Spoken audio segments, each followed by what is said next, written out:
o podcast que te ajuda antes, durante e depois da aposentadoria. Eu sou Hugo Masaki, advogado especialista em direito previdenciário, e vou apresentar para vocês Se Aposenta Podcast. Fala pessoal, hoje mais um episódio do Se Aposenta Podcast. Hoje a ideia é falar sobre finanças, educação financeira. Para isso, a nossa convidada de hoje é a Mara, mais conhecida como Mara Descomplica. Para quem não conhece, o perfil dela no Instagram é top sobre educação financeira, investimentos, finanças e tudo mais. Então, Mara, por favor, se apresente. Fala um pouco sobre o seu trabalho, o que você faz no dia a dia, suas lives. Ok. Obrigada, Hugo, pelo convite. O meu propósito no meu perfil é falar sobre finanças pessoais e microempreendedorismo de forma simples, clara e objetiva, sem o economês, porque senão no dia a dia fica muito difícil da gente entender. Então a proposta é transformar a vida da pessoa, fazer com que ela entenda que ela precisa viver a vida que ela pode, não a que ela deseja, para poder sobrar recursos, e o foco aqui é a aposentadoria. Se não sobrar, você nunca vai conseguir se aposentar, né? E a ideia eu quis convidar, assim, sempre pessoas que falam sobre assuntos relacionados a direito e aposentadoria. Eu acho que tem tudo a ver, né? Sim. Finanças, a pessoa quer saber como se aposenta melhor, de que forma ela consegue uma outra fonte de renda. Então, eu acho que nossos trabalhos se conectam nessa parte, né? De tentar uma qualidade de vida depois da aposentadoria. Exato. Desde que a gente pense na aposentadoria, desde quando a gente é jovem. Porque a gente tem aquela mentalidade de, eu vou viver o hoje e depois quando eu tiver mais velho eu penso. Só que aí não vai dar mais tempo. Sim. Porque você não acumulou, né? Os juros compostos que são os utilizados no Brasil fazem esse bolo crescer demais. Então você precisa ter constância, disciplina para conseguir juntar um valor e se aposentar bem, né? Eu achei interessante o que você publicou hoje nos stories sobre o cartão de crédito. Nossa. De que tem pessoas que têm até 5 cartões de crédito. Essa seria uma média, né? A média são 5 cartões e tem pessoas que têm 8, 9 cartões. Acho que ficam tão desesperadas que não vão ter limite e aí tem vários cartões para poder usar todos aqueles limites, né? E a pessoa tenta, viver como quer. Quer viver como quer e não como pode. Você tem a vida que você deseja ou a vida que você pode? Sim. E aí entra a educação financeira de nem entender da parte técnica de como guardar e onde guardar. É mais a questão da disciplina. Aí já é o segundo passo, né? De como investir. Primeiro você tem que entender que você tem que ganhar e gastar menos do que ganha, porque senão nunca vai sobrar. E já é o segundo passo, né? Outro dia eu fiz uns stories perguntando assim, você quer ser rico? Então para de ter a vida de rico antes de ser, porque senão você nunca vai ser rico. Não parecer ser rico e ser efetivamente rico, né? Exatamente, porque acaba gastando mais do que pode, né? E aí também ter o equilíbrio também, a pessoa não só poupar a vida inteira e deixar de aproveitar as coisas com a família. Você também não vai ser miserável, né? Munheca. Essa é a parte difícil. Essa é a parte mais difícil, mas assim, você tem que estipular tetos para os seus gastos. Então, X para moradia, que é em torno de 30% da sua renda, tanto para isso, tanto para aquilo, e tem que determinar um valor para os investimentos. Qual seria o ideal de porcentagem? O correto é você guardar 30% da sua renda. Mas eu sei, hoje em dia tá difícil guardar 30. Começa com 10, começa com 5, mas precisa ter a disciplina. E a primeira coisa que você tem que fazer é guardar. Então, o que é o correto? Recebe, poupa, gasta e reavalia. Porque o que as pessoas fazem? Primeiro que elas usam o termo, eu ganhei tanto. Não, a gente não ganhou tanto, a gente recebeu.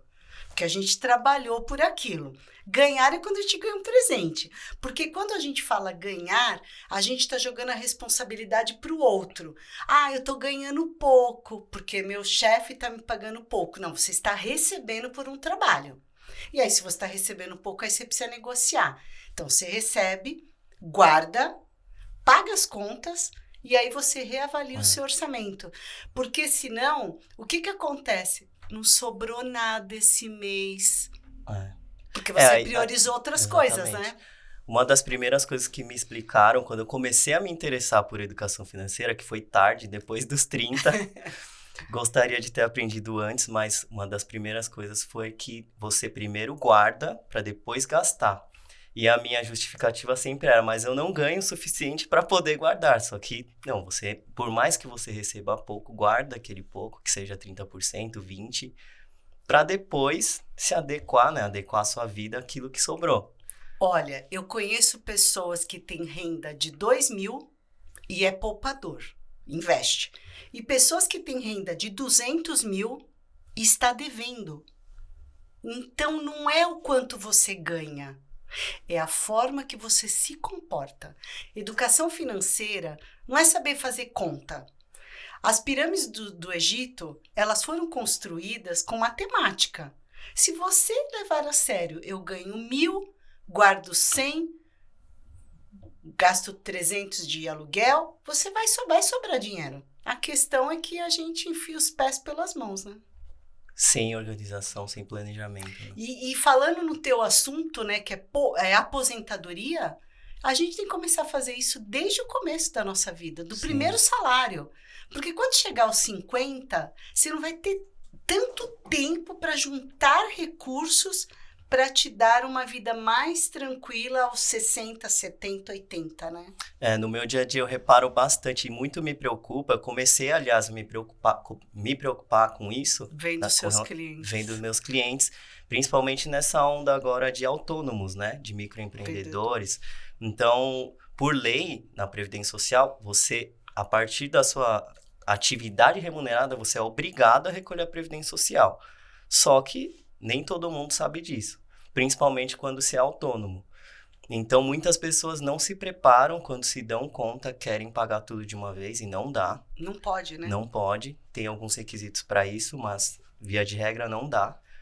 E aí não consegue uma aposentadoria e já vive uma vida que não... Um padrão de vida que não vai conseguir manter depois da aposentadoria. Isso é muito importante também. Então, isso muito me preocupa, porque eu vejo muita gente nessa situação.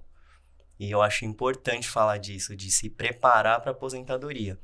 E aí eu separei algumas perguntas aqui, das que eu mais respondo no dia a dia, relacionadas a planejamento financeiro. Uma das principais é sobre previdência privada. E aí, só explicando a diferença entre previdência privada e previdência social, pelo conceito, né? A previdência social, você contribui para o sistema que te dá uma segurança. Então, você é obrigado a recolher a partir da sua atividade remunerada, só que se você adoecer, se você precisar de um auxílio-doença, você vai deixar de contribuir e receber da Seguridade Social. Já a previdência privada, não. Você contribui para você como se fosse uma poupança e você vai levantar aquele valor correspondente.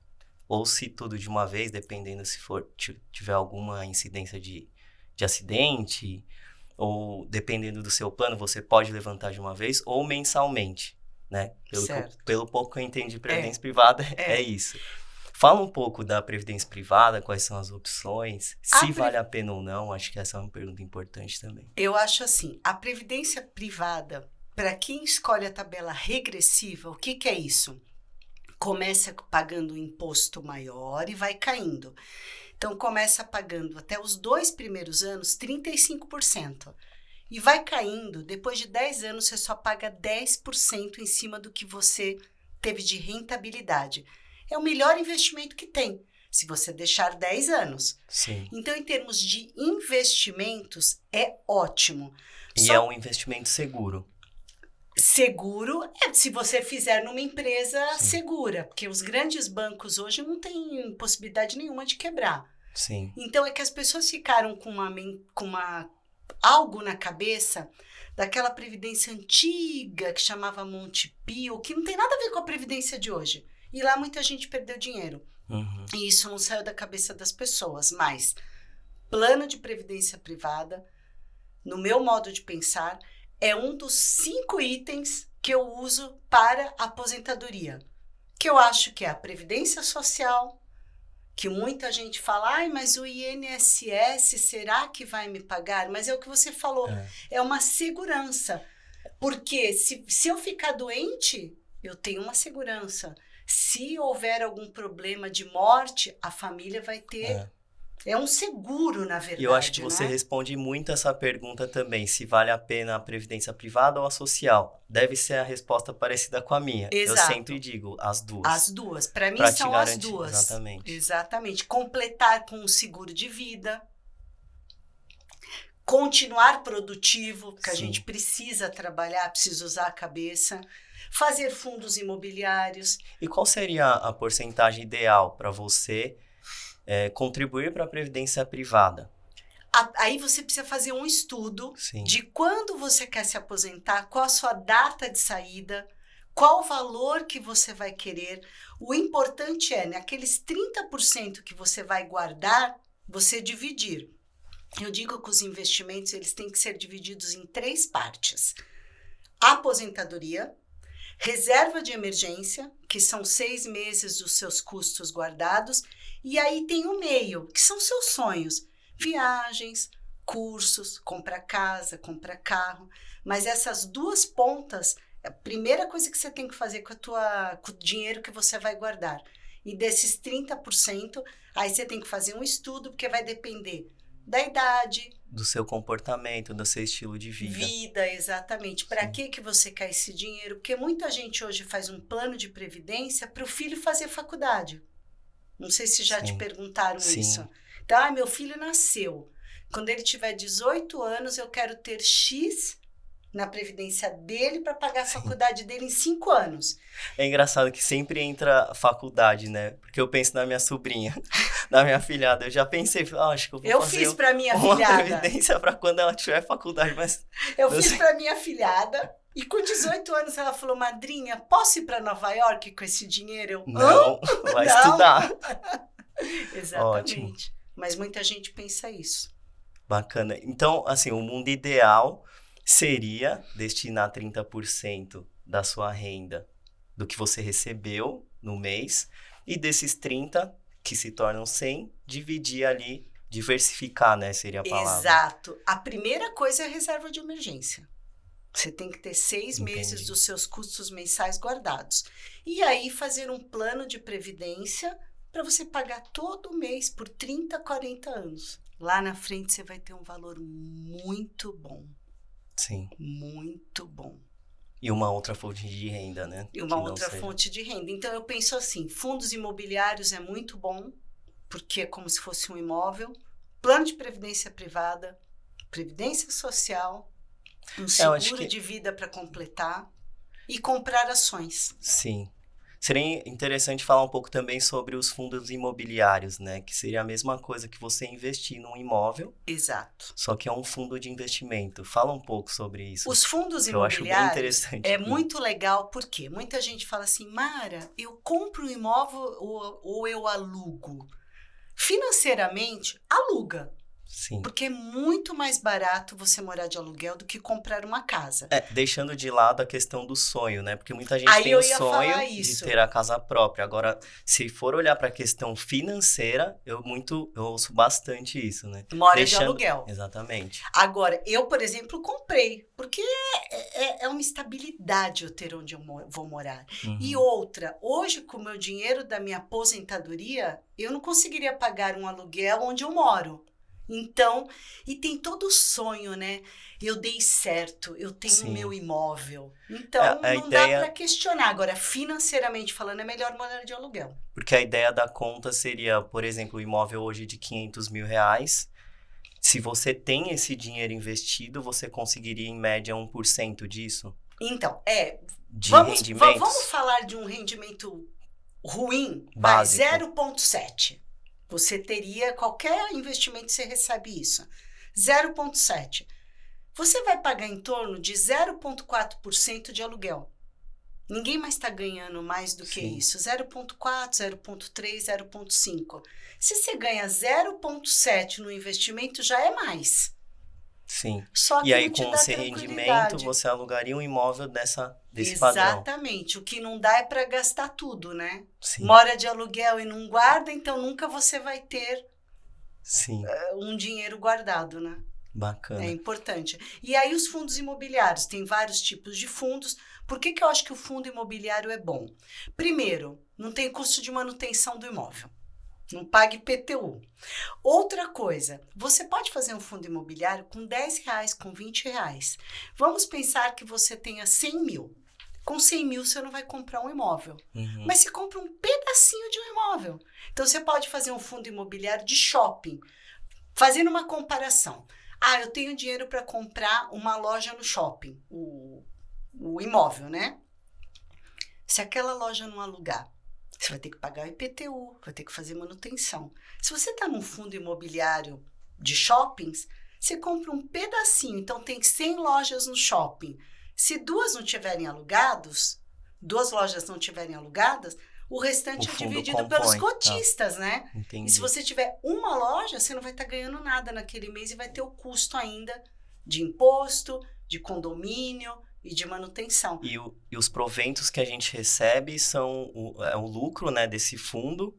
Exato. Desses cotistas que investem nesse fundo. Exatamente. Será como se fosse um imóvel dividido em várias partezinhas. Exato. E você compra uma partezinha daquela. Por exemplo, tem fundos imobiliários de galpões.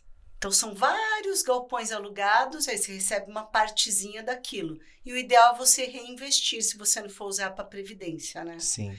E quando você tem um imóvel, você não tem muita liquidez. O fundo de investimento, você vai lá e fala, eu quero o meu resgate. Vai demorar 5 dias, 6 dias, 10 dias, depende do fundo. Sim. O imóvel não. Às vezes você fica 6 meses, 1 ano para vender um imóvel. Entendi. Então você não tem liquidez, que é aquele dinheiro na tua mão na hora que você precisa. Se você precisar numa emergência.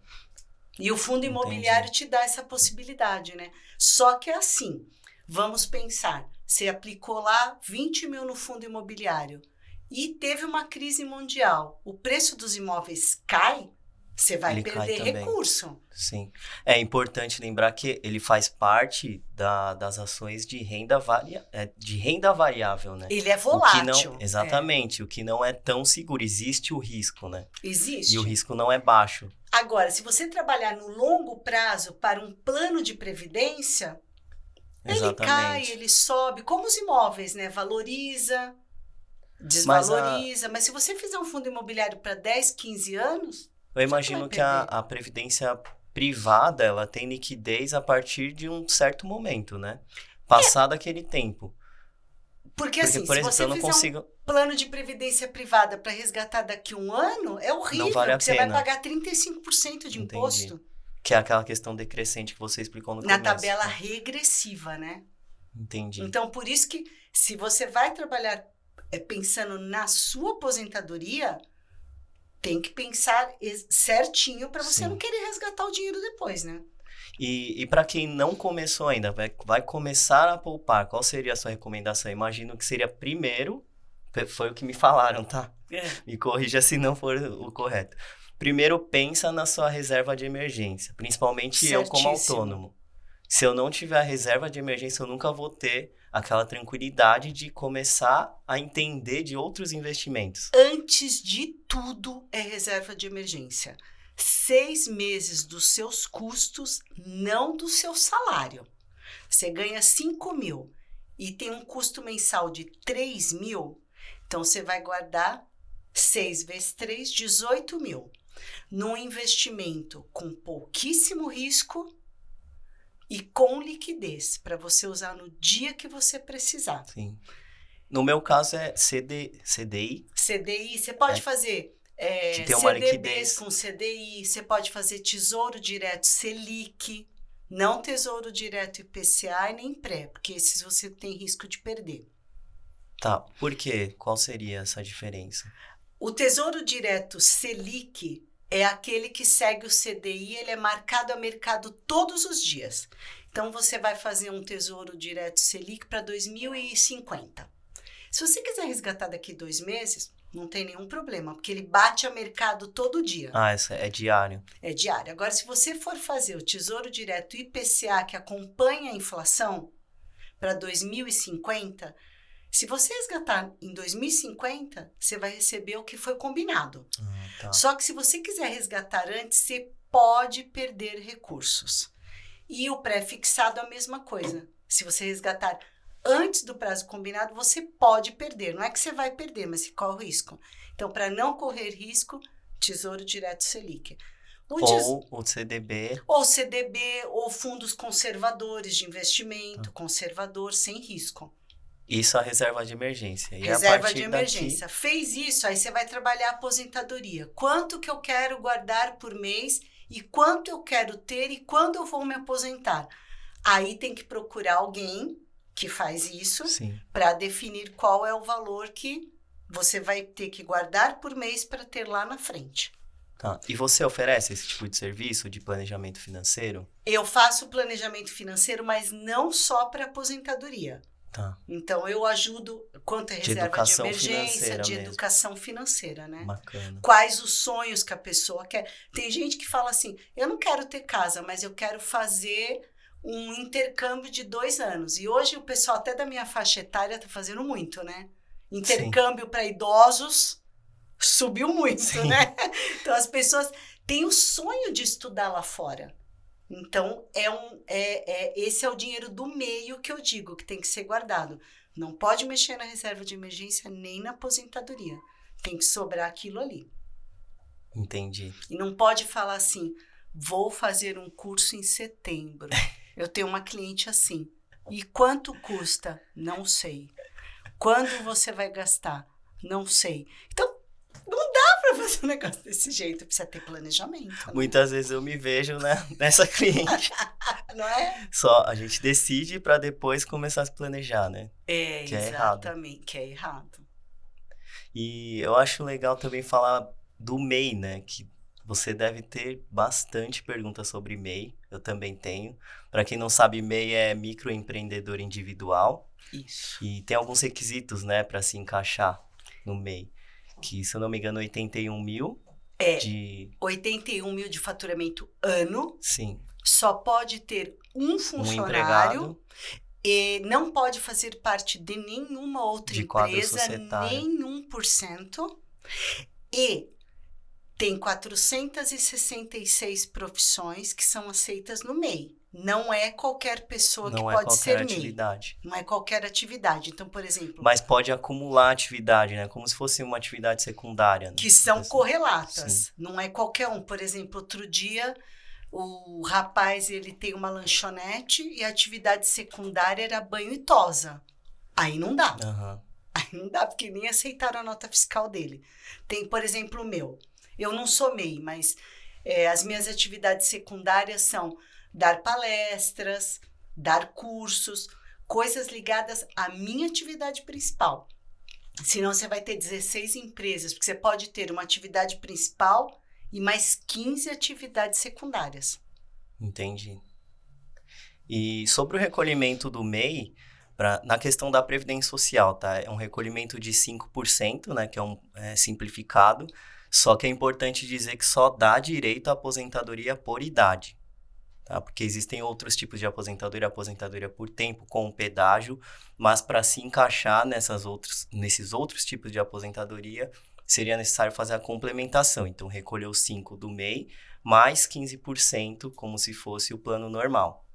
Tá? Porque o MEI só se encaixa nesse de 5%, que seria aposentadoria por idade e pelo mínimo. Tá? Isso que é pelo 5% mínimo, sobre 1.212. Mas te pergunto... Vamos pensar, eu trabalhei 10 anos numa empresa, contribuía lá. Aí eu me tornei MEI. Aí eu trabalhei mais 20 anos. E aí eu tenho... Como MEI.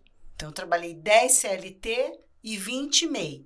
E eu tenho 62 anos e sou mulher. Eu posso me aposentar? Sim. Ah, tá. Pode, mas desde que você complemente esses recolhimentos pelo MEI. Porque se você... Imagina que se você já tem um tempo suficiente... como seletista, como empregada CLT, você não precisaria complementar, porque esses recolhimentos como MEI não seriam convalidados, não entrariam nesse cálculo da aposentadoria. Tá. Agora, se você pretende usar esse tempo do MEI, se tiver que usar e se encaixar, por exemplo, algum pedágio antes da reforma da Previdência, aí teria que complementar esses recolhimentos com o MEI, se tornarem 20%, mais 15% ali recolher, para entrar nesse plano normal e ter direito à aposentadoria com pedágio. Porque se utilizar esses recolhimentos como MEI, de 5%, necessariamente a aposentadoria vai ser de um salário mínimo e só vai se aposentar por idade. Mas vai ter um salário mínimo. Na prática, para você entrar em algum pedágio imposto pela reforma da Previdência, você tem que entrar no plano normal de contribuição. Entendi. E aí teria que ser 20%. Entendi, mas ele pode se aposentar na idade com tempo de contribuição, ele não mas perde, vai ser um não salário perde. mínimo. Esses recolhimentos com o MEI não são perdidos. Mas eu acho que no caso do microempreendedor individual, é muito importante ele estar formalizado, porque ele tem, no caso das mulheres, se pagar 10 meses de forma consecutiva, já tem direito à licença maternidade. Sim. Não é isso? Sim. Acidente, morte. Sim. Você tem um seguro praticamente. É um seguro. E Exatamente outra, nos isso. R$66, que é o máximo que é cobrado, né? Sim. 66,60. 5% de um salário mínimo, né? Dá mais ou menos isso. Você tem direito a todos os benefícios previdenciários e você tá com a tua família segura. Tá, é um salário mínimo, mas é um salário mínimo. Sim. É melhor do que nada. E outra, te dá credibilidade. Já pensou? Você vai fazer uma venda para uma empresa, a empresa pergunta assim, porque a pessoa jurídica pede nota. Sim. Ai, mas você tem nota? E você responde assim, não tenho. Pô, coisa mais chata, você deixa de vender. Você fica fora do jogo, né? Você fica fora do jogo, você não passa credibilidade.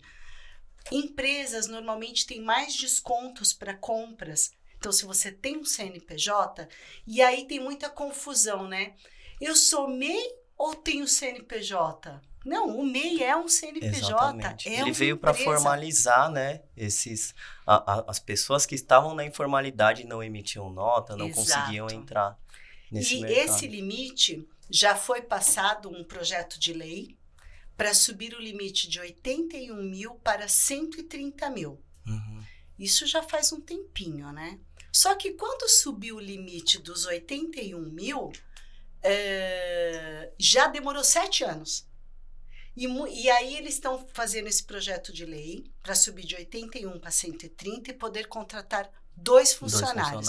Mas veja bem, se você subir de 81 para 130, vai diminuir a arrecadação do governo, porque vai diminuir o valor. Então, não acho que isso vai ser aprovado tão rapidamente, tá? Entendi. Mas passou de 81 mil, já tem que se reenquadrar, né? Sim. E me fala um pouco sobre as perguntas que você mais responde no seu dia a dia. A primeira pergunta assim, que vem à sua cabeça, que você sempre fala no seu perfil. Qual que é a vantagem de eu me formalizar? Mas por que eu tenho que ser MEI? Não. E quais seriam os... Tem que pensar grande, né, gente? Sim. Tem que emitir nota, tem que pensar grande. E outra pergunta. Mas aí se eu faturar mais de 81 mil, eu vou perder dinheiro. Não, tem que pensar em faturar milhões. Quanto mais... Vê se o Silvio Santos reclama de pagar imposto. Quanto mais imposto se paga, é porque tá ganhando bem. Mas você ganhou. E a outra questão é aquela. Eu tô ganhando e não consigo pagar as minhas contas. Mas aí não é financeiro, é comportamento. É comportamento. Pessoas que comprometem 50% da renda em moradia. Não dá para viver. E aí eu acho que é a parte mais difícil, né? Você reeducar a pessoa na questão comportamental, né? Comportamental. E muita coisa é aquela questão da família, né? Então, a família está acostumada a ter um padrão de vida. E aí o chefe ou a chefe da casa não quer ter algum atrito com a família. Então vai deixando a coisa solta. Não. Você está nessa situação, chama a família, conversa com todo mundo e fala, neste momento nós vamos precisar rever alguns custos, para equacionar. Senão vai um para um lado, outro para o outro, Sim. e a coisa não flui, né? Mas o que eu mais respondo é isso. O dinheiro que eu tô ganhando não dá. Eu achei interessante o que me falaram também, quando comecei a me interessar, é que ter dinheiro é ter liberdade, né? Quando você tem planejamento, quando você tem dinheiro, você tem liberdade. Tanto geográfica Liberdade quanto... de escolhas. Exatamente. Exatamente. Liberdade, independência. O meu sonho é ter a independência de estar lá na praia tomando meu prosecco e o Hugo me liga e fala, quer fazer um podcast? Fala, ai, hoje eu não tô com vontade, entendeu? Vamos marcar outro dia. Vamos marcar outro dia. Isso é liberdade. É liberdade. E você só vai poder responder isso se Com você educação. tiver dinheirinho guardado. A não ser que senão- seja herdeiro, né? A não ser que seja herdeiro. Mas se o herdeiro não tiver educação Com financeira, certeza. ele vai acabar com o dinheiro. Não vai deixar pros filhos e pros netos. Não vai dar às vezes nem para ele. Exatamente. Não vai dar às vezes nem para ele, porque não teve educação e vai gastar de qualquer jeito. Até o herdeiro tem que ter essa educação financeira. Exatamente, senão ele não vai dar continuidade, que o dinheiro acaba. Sim, Quantas pessoas você vê que ganhou na loteria e ficou sem nada? não souberam utilizar, né?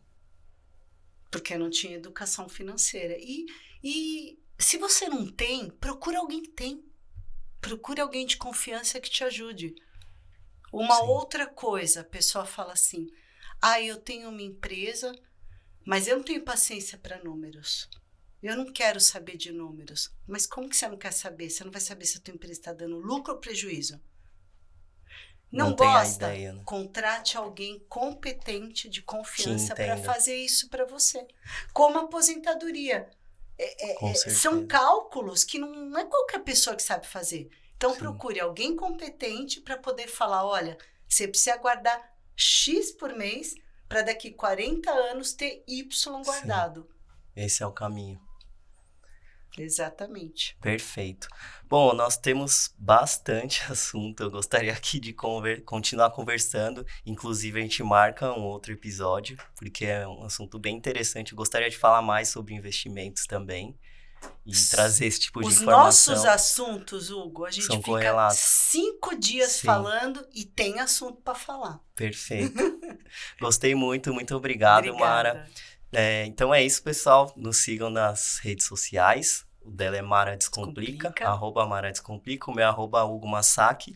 E até o próximo episódio.